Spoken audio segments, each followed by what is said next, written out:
hated the Cowboys growing up. Jerry did the draft from his yacht. Got ahead of ourselves. Chicago? Some unexplained things happened in the draft. Seattle drafts, I may go to Canada. Drew, why do you want that money in cash? We were all just enamored with this player. It's honor among thieves, right? He agreed to it. That's bull there. Yeah. Jason took that door off the hinges. You can't pass talent up like that. Let's take it. Let's get Where is it? Yes, this is Stephen Jones in Dallas. We're making a trade with Philly.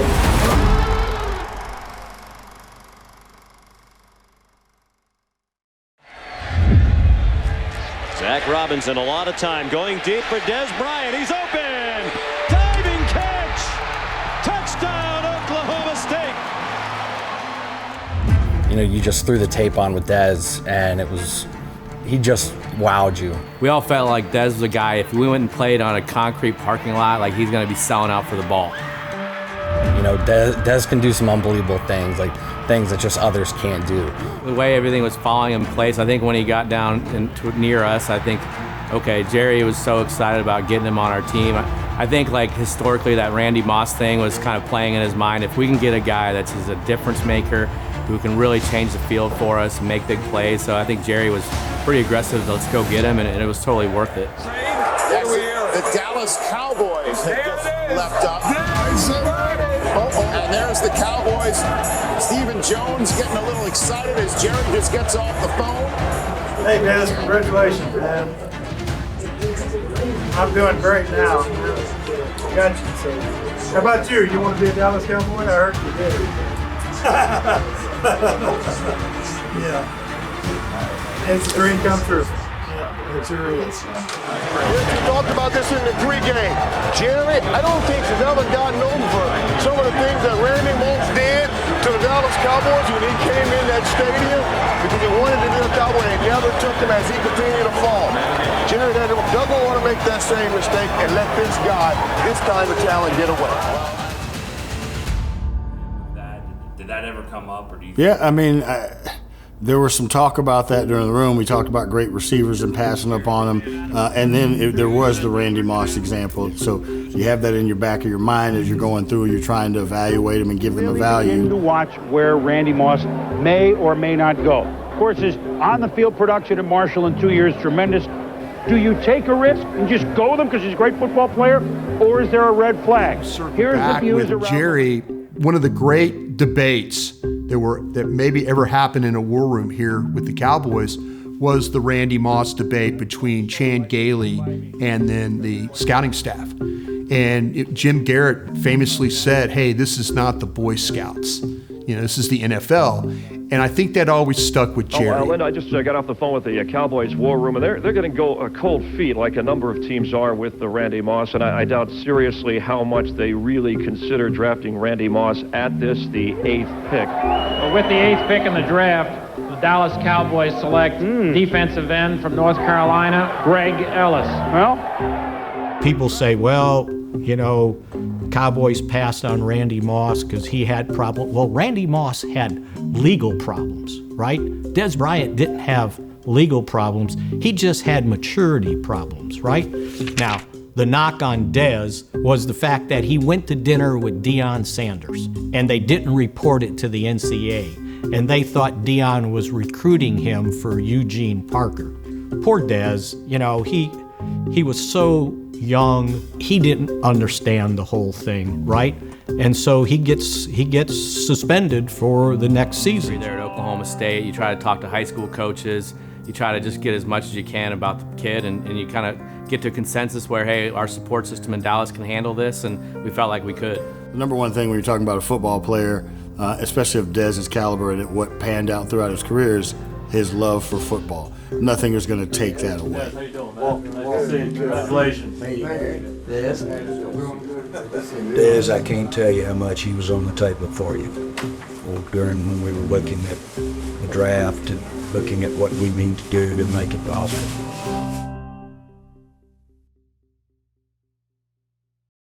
And to finally get the news, where you been? Man, what a surprise. You know, we had predictability. And the predictability was he's going to be a Pro Bowler. He's going to be a starter on a championship team. We had all these predictions. The number one thing was bring me an athlete and we can teach them to play football. I'll never forget, I talked to him with him. I said, man, Gil, if Tampa Bay or Seattle drafts me, I said, I may go to Canada. I don't want to run behind a makeshift offensive line. And he was just telling me, oh, don't worry about it. And he says, you'll probably end up with one of the top teams in the league. And I was like, well, how's that going to happen? In the year that we drafted him, there was a running back by the name of Ricky Bell at USC. We had traded with Seattle because we felt that John would probably take Ricky Bell because he coached him. And so we had this draft meeting, and I spoke about Dorsett. Red spoke about Ricky Bell, and we decided to take Dorsett. I love this story. Nobody saw that move except a guy whose name I've never heard, who was a customer at Chuck Howley's Laundry, where they cleaned and printed up the uniforms. And a customer came into Howley's Laundry the night before the draft and saw a Cowboys jersey Dorsett hanging there. And he called Vern Lundquist, the #1 TV anchor in town. And I said, no, there's nothing to that. Can't be anything to that. The next day, Gil Brandt came out and Schramm and announced a trade. The Cowboys had acquired the rights to Tony Dorsett, and the trade was Seattle. The guy was right. And Vern laughed at him and said, just go have another drink, pal. And Vern laughs about that story to this day. That's the only guy who knew, besides probably Tom Tex and Gil. If I was in Seattle, I don't know. Seattle had kept my rights, I don't know what. I probably won't even be here talking to you right now. I'm not a bulldog type of runner. I didn't come into this business being a bulldog type of runner. I'm a runner that you, your grandmother, or someone else could probably enjoy watching because it's something exciting that's possible to happen at any time on the field. One of the storylines we'll be following today, this season, next season, is unfolding in the draft room in Dallas. The Jason Witten draft was interesting just because the player, you don't often get the opportunity to take a first-round player on your board in the third round, and that was really, really cool for us. Jason Witten, will he still be there for Buffalo? I think he wore #1 at Tennessee. In his mind, he is #1. He's the best tight end in the country in his 20-year-old mind. So I'm going to be the first tight end. I'm going to be a first-round pick. I'm going to be whatever his dreams might have been. Well, hold on there, big fella.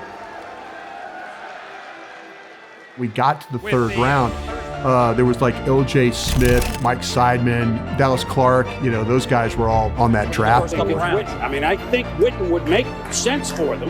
Well, listen, there's no question that a guy like Witten from Tennessee certainly would be a consideration because they have the 23rd selection in the 2003 NFL Draft, the Buffalo Bills select Willis McGahee, running back, University of Miami. With the 24th selection in the 2003 NFL Draft, the Indianapolis Colts select Dallas Clark, tight end, University of Iowa. But I didn't complete my sentence because everything was running around. It was a different tight end than we were talking about. You felt like it just continued to get worse and worse and worse, and there was nothing you could do about it, nothing anybody could say. Listen, there wasn't many people talking. Everybody was upset and mad. Jason took that door off the hinges when he went through it once. He's 20 years old, barely. And so he gets mad. He's questioning why he came out of school early. He's questioning who lied to him and why the universe is conspiring against him. And now, if you know Jason Witten today, you know above everything else that he is a man of deep, abiding faith. Again, I give Bill Parcells a lot of credit for his ability to have a vision for what the player was going to be. Bill, throughout his career, had been with some outstanding tight ends, Mark Bavaro, guys like that. So he kind of had an idea of what he wanted. You love Bill Parcells. I do. What do you think he's going to do? Look, I got no idea how he's going to draft, but I think that everywhere he has been, he has improved the team dramatically and quickly. I was very interested in the player. We had to do a little convincing because there was another tight end named Seidman. He was only a one-year starter at UCLA, and that kind of made me just a little skeptical. 49ers called. And right when the Cowboys are about to pick, and they ask if the Cowboys want to trade back a few spots and get more picks. Well, Jerry always loves to do that, but they also said, we'll consider this, just tell us who you're going to take. And the 49ers said, well, we're going to take Jason Witten. And I think the phone hung up right then, and they said, well, thanks, but no thanks. I think we're going to do that as well. We're going to keep the pick. I can't recollect ever We eventually, got around to taking him in the third round, which turned out to be pretty good.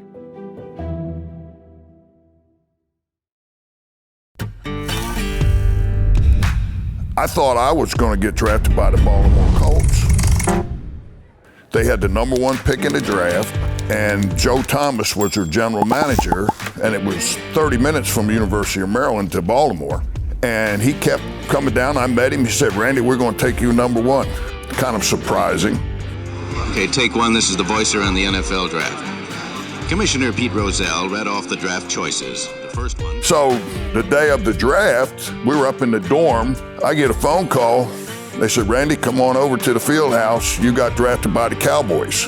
Baltimore, the night of the draft, traded their number 1 pick to Atlanta, who had the number 3 pick, so they could draft a quarterback from California, Steve Bartkowski. And the Cowboys had got the number 2 pick in the draft from trading Craig Morton to the New York Giants. I got the Cowboys, I'm thinking I'm going to Texas. I never heard about Texas. I don't think I saw Texas in the movies and guys riding horses and wearing cowboy hats and them Dust Bowl things rolling around. I mean, that's what I saw in the movies, right? The life of a Texas cowhand today is little different from that of 100 years ago. Well, I get off the airplane and I come to the headquarters. Everybody had a coat and tie on. I saw more coats and ties in Dallas, Texas than I did back in Maryland. So, and then I met Coach Landry, and, that was a great experience. I'm not a rah-rah type of coach, especially on the sideline. I'll tell you the real thing I remember. They had Coors beer in Texas, and I got 2 cases of Coors beer, and back then you could put it on the airplane. And I took it back to Maryland with me, and I was a hero in that dorm for about an hour till they finished it all. But getting Coors beer and bring it back home was one of my memories of coming to Dallas on my first draft day. That's awesome.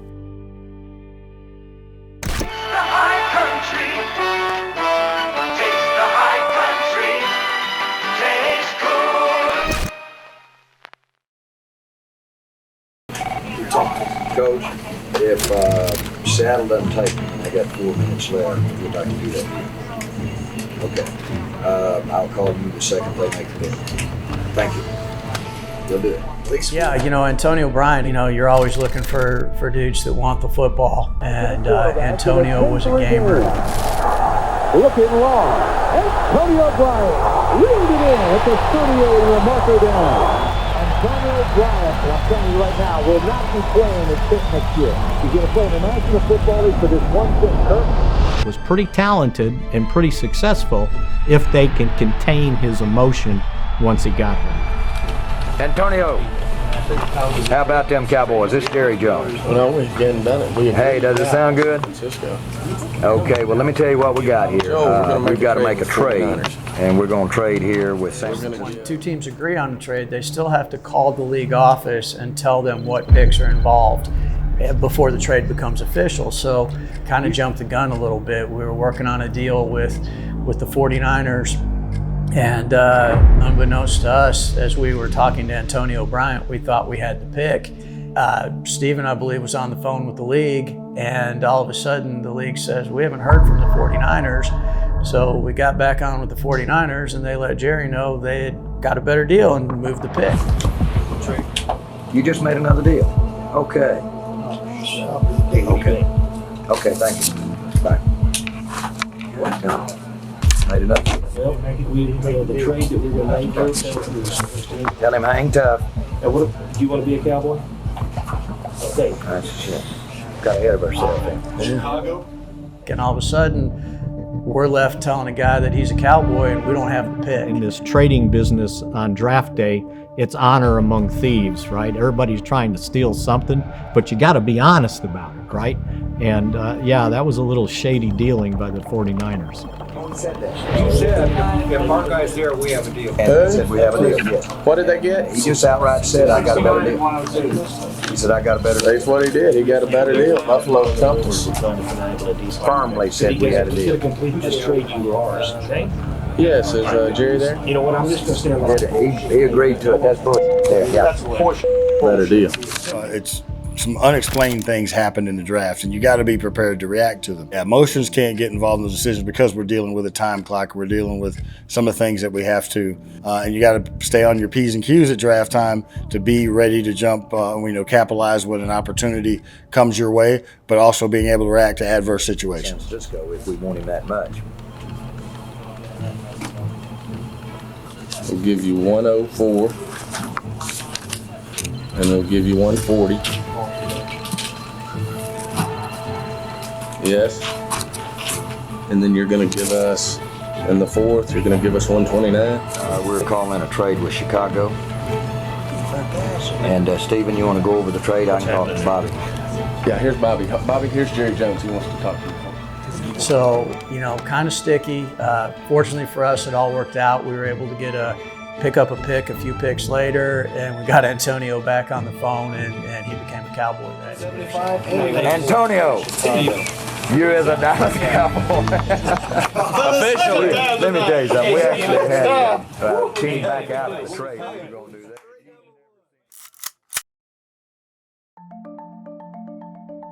And, then when that draft day was over, I'm walking on campus. All these guys are excited. Everybody's now asking me, Drew, what are you going to do? What are you going to do? So here comes the second day of the draft. This is 17 rounds of the draft. And as the rounds kept going by and by, I kept having another shot of Boone's Farm. Okay. And by the time they got to the end of the 17th round, I'm feeling pretty buzzed. Okay. Second day of the draft comes and goes, and my phone doesn't ring. Draft ends, and then my phone goes crazy. A free agent out of Tulsa University. He wasn't even drafted. The Pittsburgh Steelers call and the Green Bay Packers call. A little too cold for this brother to be catching passes. They saw many passes slip through their frostbitten fingers. Cowboys call. They had a scout in Tulsa at the Camelot Hotel. He was there. This is like 10:30, 11 o'clock at night. And so after Bob Griffin called, can you come down here to meet me? I said, yeah, can you give me like 30 to 45 minutes or so? Maybe an hour. I said, I got to kind of shower up and clean up. But what I really needed to do was sober up, okay? And so I drove that 54 Ford down there, and he was in, and he said, Drew, we couldn't believe you didn't get drafted. We like you and all this. And, he offered me a contract right there. $14,500 right there. And I said, wow, okay. Still didn't seem that much to play pro football. And then I said, okay, maybe to make it up in a signing bonus. And that's when they offered me $150. I wanted to do this and I wanted to brag, okay? I wanted to go back to that gym, that locker room and say, yeah, I just signed with the Dallas Cowboys, So I said, I'll sign if you pay me that signing bonus in cash.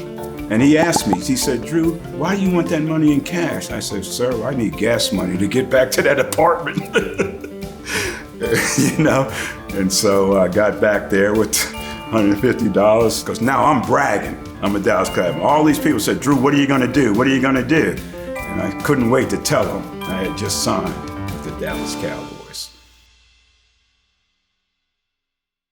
I hated the Cowboys growing up. I mean, I hated the Cowboys as a kid. They weren't the Steelers were my team growing up. But he said the Cowboys, and I thought about it, and I said, all right.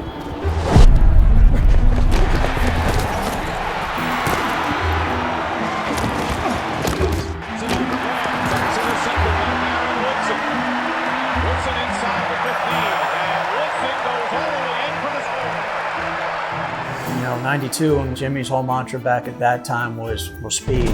You know, he brought the speed of the college game up to the NFL, and in doing so, safeties became linebackers, linebackers became defensive ends. Right there! Get it now, Beast! Be under control, be under control, keep those hands up, look at me! Yeah, so I was, on my pro day, was in Phoenix at Arizona State's campus. I was, it was myself and Felipe Sparks, and Felipe Sparks was the guy who was going to go in the first round. He's my teammate, good friend of mine as well. But he was the one that was supposed to go in the first round, and all the scouts were there, including the Cowboys. All the teams were there to work out Felipe Sparks. I remember running my 40 and running like in the 4.3s, and that's when I met Dave Campo.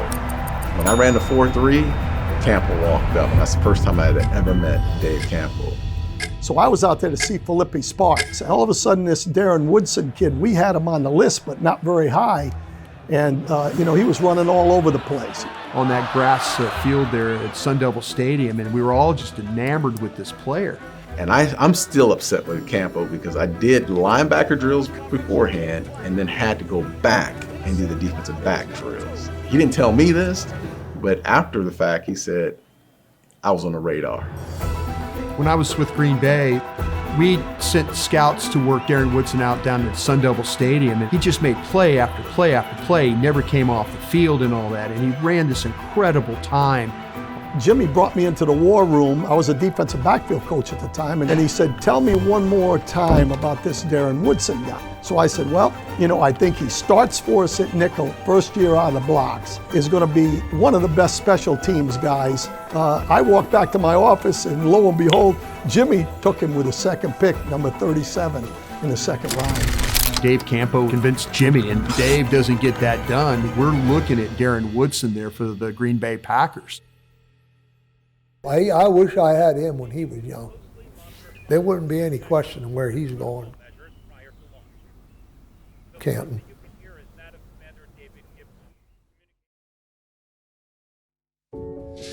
I got a call from an unknown number, and on the other side of that phone was Mr. Jones.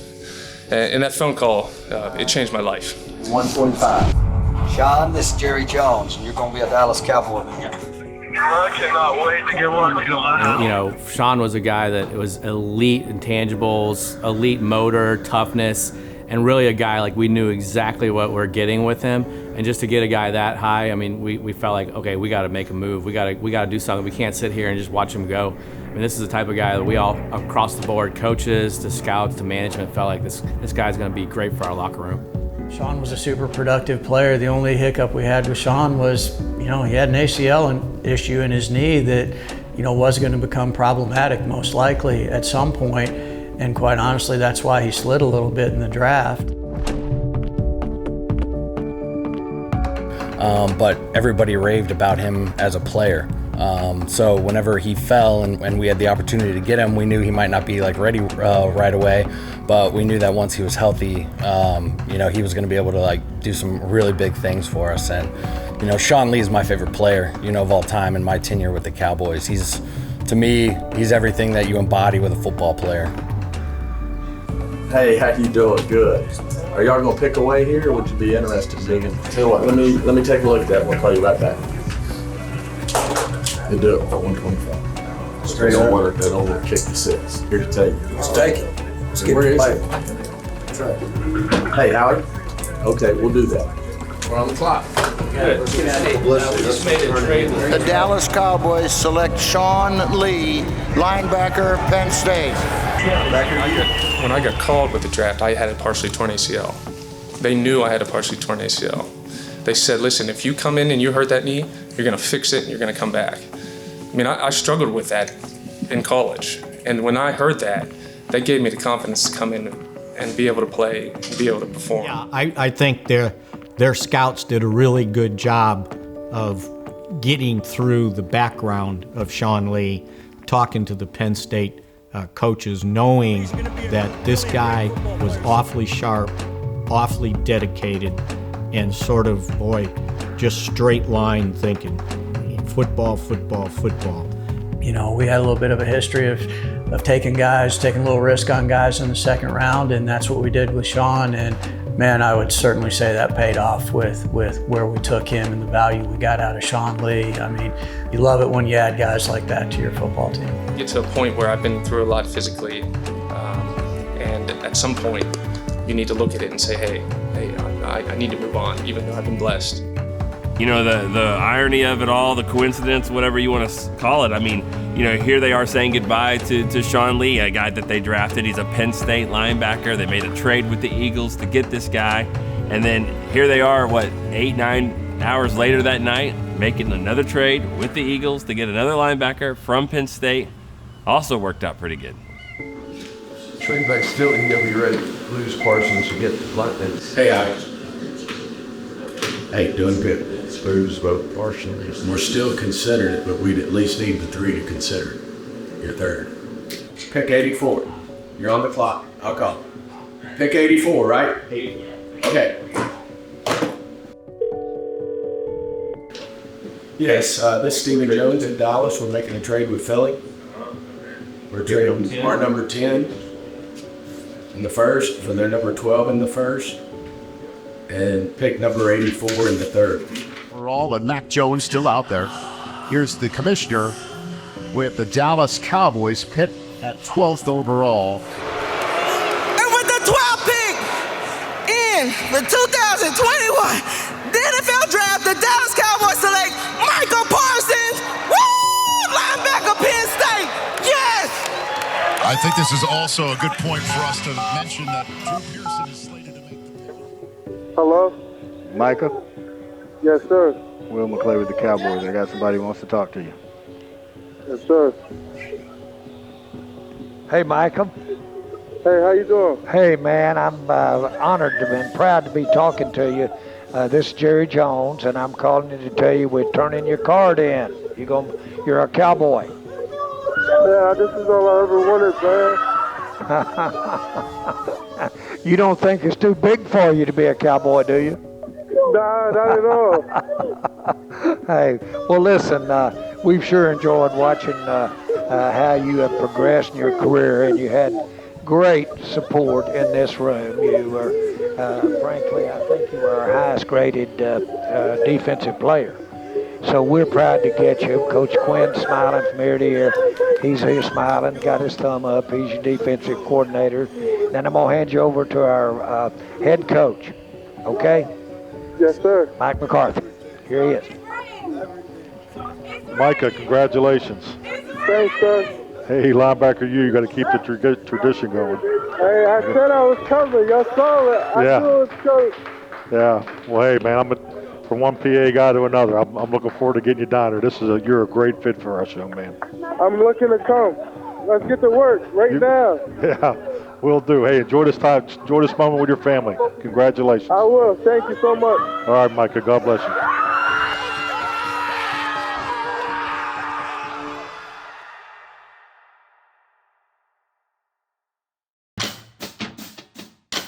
It was a really a strange thing. Jerry did the draft from his yacht. Or after that last Super Bowl. That was a fashion statement, my friend, I will never forget. Yeah, the 2020 draft was, it was unprecedented. You know, we didn't get to time guys. We didn't have times on guys. We didn't have measurements and some of those things. That was my 8th year of being out on the road and actually scouting guys. And for us not to be able to do it, it was a game changer. That was the trying part of it, because the things that you're used to doing to do your job, you weren't able to get to all of it. Better looking than Will. I've got the two of you up there. I see a before and after shot here. I'm not so sure. But the thing that strikes me about that draft is any coach in their first draft, they want to set a tone, ideally, if you can. I think Mike McCarthy had some different ideas in mind of what this team needed to do right away. And I don't think adding a receiver there was really much in the discussion. Idea with the Dallas Cowboys and the decision that they have is if they took CeeDee Lamb, they'd be taking him right out of the lap of a team in their division, with the Philadelphia Eagles having a huge need at wide receiver a couple picks away. So that's another interesting storyline to keep an eye on with the Cowboys. I know they have those needs on defense, but CeeDee Lamb would be pretty tempting right here. I think it's great that our ownership has a mentality to, pull a trigger just for a player that we know could end up being a difference maker. It might not be a guy that we need, like at that time, but you can't pass talent up like that, because if you don't take them, somebody else will, and you definitely don't want to be playing against guys, especially like CeeDee's talent. With the 17th pick in the 2020 NFL Draft, the Dallas Cowboys select CeeDee Lamb, wide receiver, Oklahoma.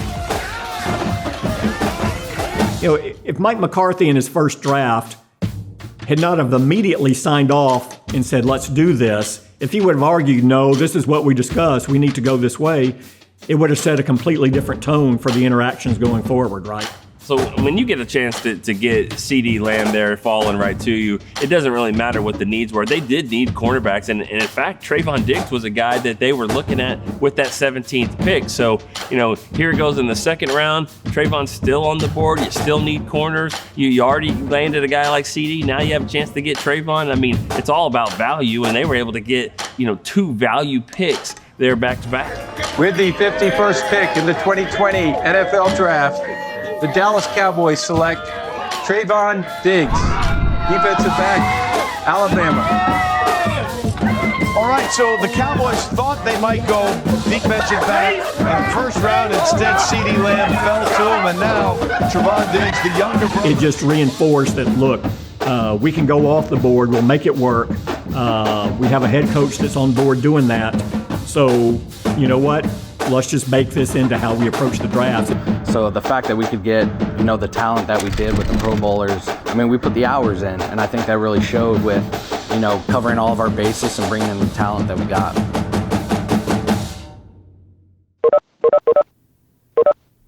Next question, why do you play the game? Not only has it been in my life for a long time, but, this, all the lessons that it had taught me, it's like, football is just like a pedestal to set up my success. Football is like another father to me. People teach me so much stuff. They teach me so many lessons. It's a lot of knowledge I can get from this game, and I'm using it. I'm always asking questions. Just love everything that comes with it. I'm pretty sure whenever he gets that call from whatever team it is, I'm pretty sure you guys don't have me on camera when that happens, because I'll probably be pretty emotional. Chris is the ultimate professional, and Chris knows exactly what Deuce's strengths are, and he knows what his weaknesses are.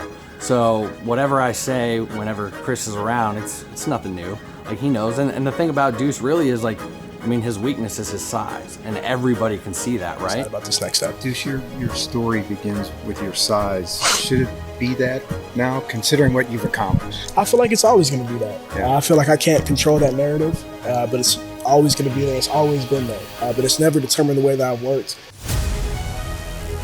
One of the biggest and most, encouraging things for myself is hopping on these phone calls with running back coaches and special team coaches, and they're telling me, I wouldn't be on the phone with you if you weren't too small. And that's been huge for my confidence.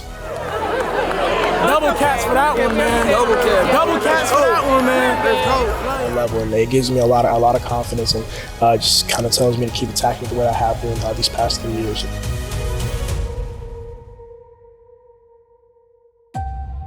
Get your popcorn in Kansas City, where they are ready for the 2023 NFL Draft. Just because you need the next Mahomes doesn't mean you reach at the positions. I just want teams to trust their board. All right. With the 8th pick in the 2023 NFL Draft, the Atlanta Falcons select Bijan Robinson, running back, Texas. The Falcons did it. We have a shocker of a pick. Jahmyr Gibbs, running back, Alabama. Selected Jahmyr Gibbs. The Seattle Seahawks select Zach Charbonnet, running back, UCLA. Go Hawks, baby. The New Orleans Saints select Kendrick Miller, running back, TCU. Tajay Spears, Devon A-Chain, Tank Bigsby, Rashawn Johnson, Israel Abanikanda, Eric Gray, Evan Hall, Chris Rodriguez Jr. There's some things you just can't measure. And heart is one of those things, the instincts of the game. And when you're a playmaker and you do it dynamically your entire life, don't talk to me about size. So sitting there, he calls me. I didn't call him, he calls me. And it's almost like he's realizing like, I might not get drafted. And it's really the first time where I heard him in his voice, in the way he talked, that my height might have caught up to me. Like, I might not be able to overcome this. Listen to me. This is the trips in the car. This is the continuation. But when we start playing football, everything takes care of itself. Just understand, it ain't when, it's where. It's like an A+, but the nerves, you could see it was starting to kick in. I mean, he's starting to pace around. He's on the phone. He's trying to, hear from the coaches, like that position coach from K-State that was with Deuce. He's just constantly getting feedback from him, and I think he was just like, he was getting so nervous. Hell of a playmaker. Well, I definitely like Hey man, I'm hopeful. I'm right now. I'm ready to draft him. Yeah. So I was doing something else at the time, but I had to go into the war room just to ask a question. And as I'm cutting through this office to get there, I see two coaches just kind of standing there quietly listening. And I'm like, what's going on? And they're like, oh, we're talking about drafting Deuce. Let's don't tell him until he doesn't have to tell you. We'll make an announcement. I'll sit there. We'll make it. We don't want to fuck that you make that I ain't tell me about. I can't hear it. Tell me about Brooks again. Tell me. Yeah. Tell Will. Hey, Will.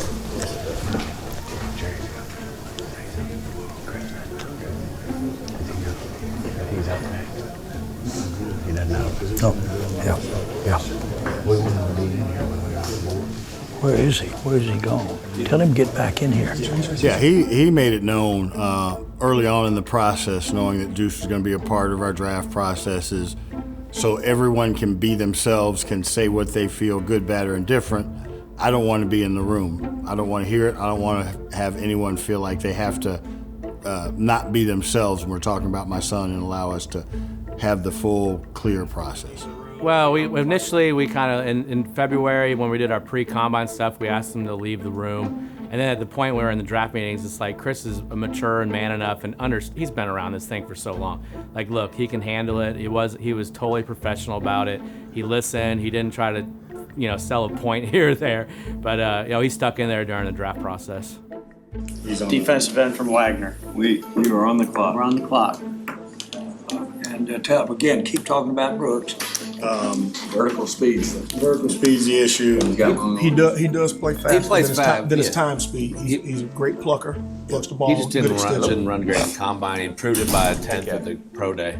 Here we are. Here's our best rated guy, and it happens to be one of our employees' sons. But it's really kind of funny how it all went. Like Steven and Jerry and Will went into Will's office, and Will kind of came out. He gave me a wink, and I kind of knew it was coming down. But they kind of had a little sidebar, kind of, here's what we're going to do. It was pretty interesting.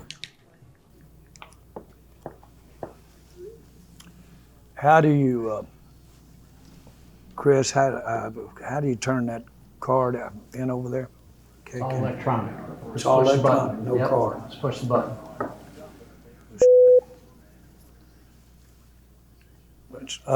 Put Vaughn on that son chair with you.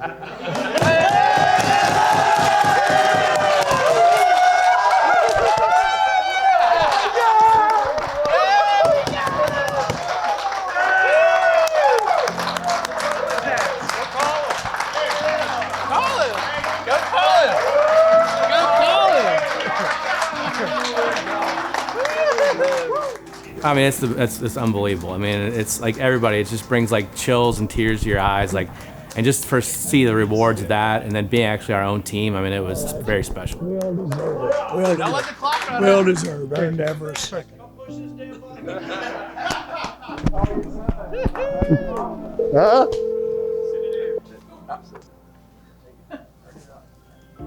Hey, buddy. Hey, it's going good. This is Dad. My phone wasn't working. Look at here, man. You want to come to work with me next week? I wouldn't mind that. I got somebody want to speak to you. I got somebody want to speak to you.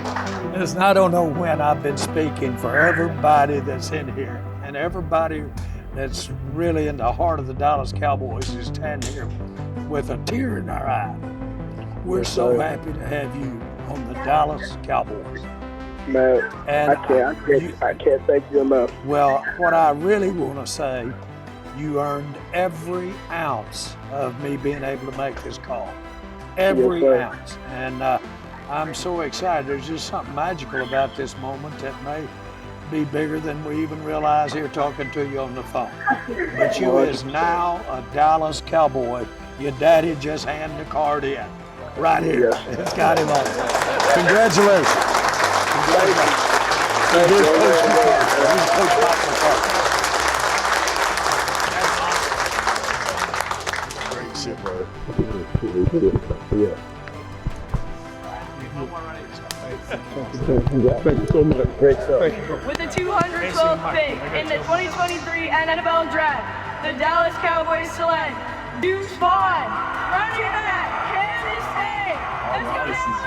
This is so cool. His dad, Chris, is a scout for the Dallas Cowboys who actually went outside the room when they discussed him as a player, wanting to be involved in the process. Now he's going to have his son working in the same organization. That is so cool. Again, you're talking about someone who's 5'5", 179 pounds. If you ignore the size, just watch the tape. This kid is unbelievable.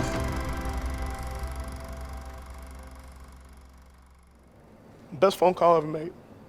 Ever. Dak Prescott's Dallas Cowboys currently trailing by 14 in the middle of the second quarter. Deuce Vaughn back to return, and he'll have a chance to bring this out. First action for Deuce Vaughn. Vaughn with a seam up the middle of the field, and he's taken down at the 25. The first carry for Deuce Vaughn. And he'll get it right here. Squeezes through, almost broke to the second level, and that's just how close things can go for Deuce Vaughn. Approach the line of scrimmage, put your feet in the ground and change directions. And a little spin. Pin to the left. Deuce Vaughn past the 50-yard line. The crowd getting into it a little bit. Here goes Deuce Vaughn. Deuce Vaughn up to the second level. Breaks a couple tackles, and he's down to the 20. Greer running out of time, and he finds Vaughn underneath. Rain down here from Cowboys Nation. Deuce again. Deuce in the end zone. Deuce Vaughn for 6, and Dallas has the lead. He told us this week he can see things a lot clearer. Oh my goodness, What Deuce a Vaughn. run. Deuce Vaughn, first time they handed off to him on that drive, and you can see right there why Cowboys fans are excited about this rookie. Touchdown, Dallas. Emmitt Smith, I mean, I don't know if I can ever ask for the 22 because, I mean, that's the all-time leading rusher in the National Football League, and the things that he did in that number in this building on that field, man, for me, I'm gonna blaze my own path.